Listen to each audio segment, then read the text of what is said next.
My name is Jessica Delgado, and this is my oral presentation on the importance of business communication. Communication is a skill. It's a process connected with a series of steps taken to reach a specific goal. You must exercise, train, and build strength in this skill to become an excellent communicator. All elements lead to successful communication between the sender and receiver, elements which consist of the ones listed. A communicator. Communicator is the one that is sending the message. The instructor or someone that is trying to get the message across. B, the message itself, whatever you're trying to communicate to the receiver. C, communication channel. There are many different ways and methods to send this message to the receiver. We'll see how to communicate those messages in just a little. And finally, D, the receiver, the person that is listening to your message that you're trying to send. They're going to be the ones that need to fully understand what the message is, because ultimately that's the goal, to make sure that the message is being received and understood so that whatever was being transmitted can be done and completed. Now, when communicating the message, it's really important to first figure out what you're trying to say. You have to have a clear understanding of what it is that you want the receiver to know, and you need to make sure that you've said it. So once you know what it is you want to say, you have to communicate that clearly and make sure that they understand exactly what it is. That leads to the final step. Was it actually received?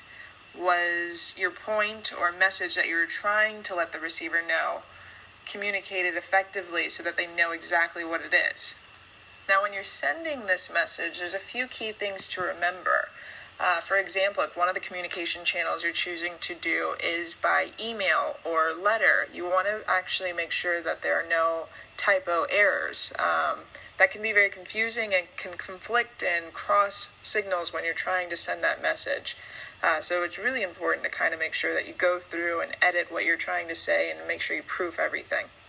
Another is a passive attitude, especially if you're in some kind of a management level. You want to make sure that your attitude isn't giving that kind of vibe. You want to make sure that the receiver knows that it's not just something that you're trying to bug them with, but it is actually something that needs to be understood, and whether it's a task that you want them to do or it's an evaluation that you want to critique them on, they need to make sure that you're not just having a passive attitude towards it. And the last two that you see up there will be the direction and the tone. Now, we're actually going to get into a little bit more detail in those two subjects in just a sec. But I did want to mention one more thing before we did about having a good communication system.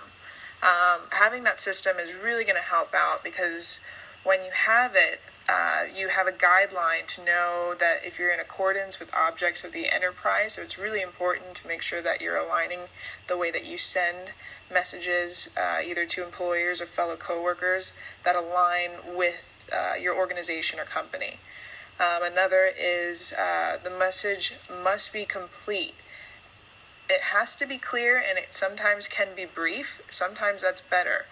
But the matter must be effective. You don't want to be overly emotional. You do want to be polite. But the most important thing is to be clearly stated. Another last step in that system would be to have a good two-way communication, also known as interpersonal communication. The ways that those are transmitted are usually through emails, different networks. In-person communication and telephone are kind of the most common. But those little steps are going to help to have a good communication system. Now, other things that are going to help you have that good communication system, and one of the points on the keys to remember, is going to be direction.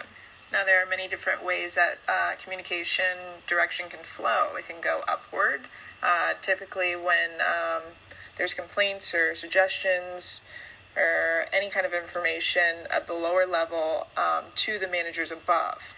Downward communication, which is a little bit more traditional in the sense that the direction of the information, it flows downwards, meaning the higher ups and people who have the authority communicate to the people that are working below them. And third is horizontal communication or lateral communication. This has been taking place between two people operating at the same level. They can be in different departments, but the most important thing is all the members of the groups, mostly peers, are all equal and they're coworkers. And tone was the last one on that key things to remember. It's very important because it really sets the mood. There's going to be either formal or informal communication. Formal is more official, usually have a plan, and it's part of whatever structure the organization is trying to go with.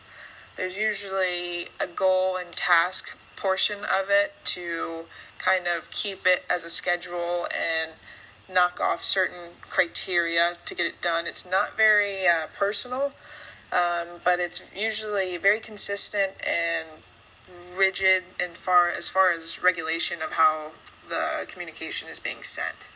Informal is more unofficial. Sometimes it's spontaneous and it's not planned at all. It cuts all formal relationships. It's meant to be more personable and social. It's supposed to be very flexible so that it doesn't feel like it's so rigid and structured. So it gives it that little bit more loose and fast type of brief discussion. And lastly was going to be the channels of communication. I said earlier that there were many different ways to transmit your message.